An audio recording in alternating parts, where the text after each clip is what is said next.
तो जय हिंद मेरे भाई, कैसे हैं आप सभी लोग। स्वागत करता हूं आपके अपने चैनल खाकी वॉरियर्स पर। कैसे हैं, आशा करता हूं स्वस्थ होंगे, अच्छे होंगे, अच्छी तरह अपनी पढ़ाई को कर रहे होंगे। और आपका आपको पता है कि आपका एग्ज़ाम 17 और 18 फरवरी को होना है। कैसी आपकी तैयारी, ये आपको बेहतर तरीके से मालूम होगा।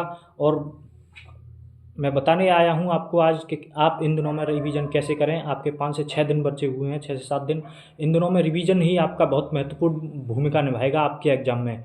जितना कुछ पढ़ रखा है वो तो आपने पढ़ाई हुआ है। सभी को अब समय आ गया है, सभी को समग्र को एक इकट्ठा करने के लिए समय आ चुका है। सभी को पढ़ तो सभी ने रखा है, सिलेक्शन सभी का नहीं होगा। लाखों बच्चे पढ़ रहे हैं, सभी का सिलेक्शन नहीं होगा। ये तो आपको भी मालूम है, सबको मालूम है कि सभी का सिलेक्शन नहीं होना है। कुछ ही चुनिंदा बच्चे होंगे जो सिलेक्शन लेकर जाएंगे, वर्दी पहनेंगे, अपने माँ बाप का सपना पूरा करेंगे। तो दोस्तों, यही दिन पहले आपको SSC GD 2022 में सफल हुआ हूँ। ऑल इंडिया रैंक 316 थी मेरी। क्या थी मेरी स्ट्रेटेजी इन लास्ट के दिनों में, वो मैं आपको सभी बताऊंगा आज कुछ के आपको क्या करना है इन दिनों में और क्या नहीं करना है। दोस्तों, सबसे महत्वपूर्ण चीज़ होगी आप कितना समय दे रहे हैं अपनी पढ़ाई को लेकर, कितने आप अपनी पढ़ाई को लेकर कितने जागरूक हैं और कितना समय दे रहे हैं। ज़्यादा से ज़्यादा समय आपको अब पढ़ाई को देना है। सबसे ज़्यादा रिवीजन करना है। रिवीजन के लिए आप मतलब जो जो भी आपने अपने नोट्स बनाए हैं, जो भी आपने अपने नोट्स बनाए हैं, GS पढ़ा है, कहीं से भी पढ़ रखा है, आपने अपने नोट्स बनाए ही होंगे। सबसे ज़्यादा उन GS के नोट्स को पढ़िए। नोट्स के अलावा कुछ अब अपना नया मत पढ़िए।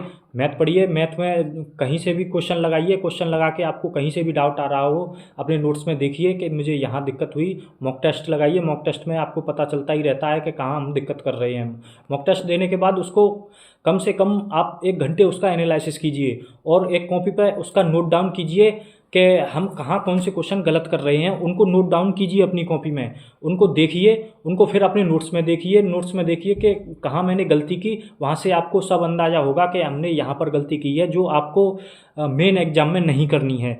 जैसे कि क्वेश्चन आते हैं अनुपात समानुपात वाले, मिल्क और वाटर का रेशियो दिया हुआ होता है और दोस्त वाटर और मिल्क का पूछ लेता है बाद में। तो 5:3 आंसर आ रहा होता है, लेकिन 3:5 उसका उल्टा रेशियो दे देता है वो, और पहले ही ऑप्शन पर रखेगा जो आप गलत कर देते हैं हमेशा। तो आपका आता हुआ क्वेश्चन गलत हो गया, ये सबसे पीछे ले जाएगा आपको। आते हुए क्वेश्चन गलत नहीं करने हैं। सबसे ज़्यादा क्वेश्चन आप वही गलत करेंगे कि जो आप पर आ रहे होंगे। एग्जाम के बाद देखेंगे आप कि मैं करके गलत आया हूँ, जो आ रहे थे मेरे पे, और उन्हीं की वजह से मेरा सिलेक्शन छूटा है। तो वो क्वेश्चन गलत नहीं करने जो आप पे आ रहे हैं। ऐसा कोई क्वेश्चन गलत हो जाता है जो आप पर नहीं आ रहा है, तो उसकी बात नहीं कर रहे हैं हम। वो तो होंगे ही होंगे, 1-2 क्वेश्चन को उनकी कोई बात नहीं है। सिलेक्शन रोकेंगे तो आप सिर्फ वही क्वेश्चन रोकेंगे जो जिन्हें आपने पढ़ा था, लेकिन लापरवाही समझ लीजिए या टाइम की प्रॉब्लम समझ लीजिए या कुछ भी समझ लीजिए, जिसको आपने गलत कर दिया, वो क्वेश्चन आपको पीछे ले जा रहे होंगे। और ऐसे क्वेश्चन अगर आपको पीछे करते हैं तो ये बहुत ही खराब बात होगी, क्योंकि पढ़ा हमने, मेहनत की हमने, लेकिन फिर भी कुछ थोड़ी सी लापरवाही की वजह से या समय की दिक्कत की वजह से हमको विफल होना पड़ा। तो ऐसा नहीं करना है आपको। सबसे ज़्यादा टाइम देना है रिवीजन को। रिवीजन अच्छे से कीजिए। पढ़ा हुआ हमने बहुत होता है, लेकिन अब समय है उसको सभी को इकट्ठा करने के लिए। सभी को आज UP GK हुआ, कहीं से भी कैसे भी क्वेश्चन बन रहे हैं, सारा कुछ पढ़ लेना है। हिंदी में आपको सभी हिंदी के जितने भी आपके वो बताए हुए हैं, जैसे मैं आपको बता दूं कि सारे चैप्टर्स हैं, जैसे वर्णमाला, संज्ञा, सर्वनाम, विशेषण, क्रिया, अव्यय, संधि, समास, विराम चिन्ह, उपसर्ग, प्रत्यय, सभी क्वेश्चन, सभी चैप्टर्स थोड़ी थोड़ी देर के होते हैं। हिंदी ज़्यादा समय नहीं लेती है।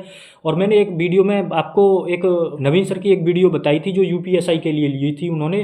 तो जिन्होंने हिंदी अच्छे से नहीं पढ़ी है, जिनकी हिंदी का सिलेबस रह रहा है, तो वो उस वीडियो से कंप्लीट कर सकते हैं। मैंने पहली वीडियो में उसका लिंक डिस्क्रिप्शन में दिया हुआ था, और फिर दे दूंगा एक बार लिंक डिस्क्रिप्शन में, तो वहाँ से आप अपना इसको कर सकते हैं।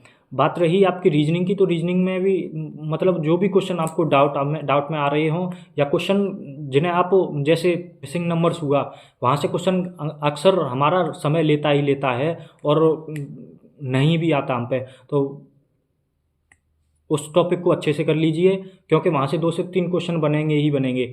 बात करें अगर हम अटेम्प्ट के बारे में, अटेम्प्ट कैसे करना है, तो इसके ऊपर मैं एक अलग से वीडियो बनाऊंगा।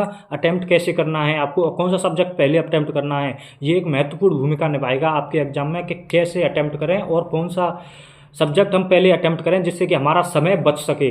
मैथ और रीजनिंग और हिंदी, ये तीनों सब्जेक्ट ऐसे हैं जिनमें आप फुल में से फुल मार्क्स ला सकते हैं। बात करें जीएस के बारे में, तो जीएस एक ऐसा सब्जेक्ट है जहाँ पर हमको कितना भी पढ़ लें लेकिन उसमें से हमारा नहीं फंसता है तो नहीं फंसता है, और थोड़े में से ही फंस जाए तो बहुत ही अच्छी बात होती है। डर से पीछे ना रहें उसमें, और ज़्यादा कुछ करने की आपको आवश्यकता नहीं है। इन 3 सब्जेक्ट्स को आप मजबूत करें, सिलेक्शन आपका कोई नहीं रोकेगा। 60,000 वैकेंसी बहुत बड़ी वैकेंसी है। इसमें अगर आपको सिलेक्शन लेना है तो बहुत अच्छे से आप पढ़ाई कीजिए, आपका सिलेक्शन होके रहेगा।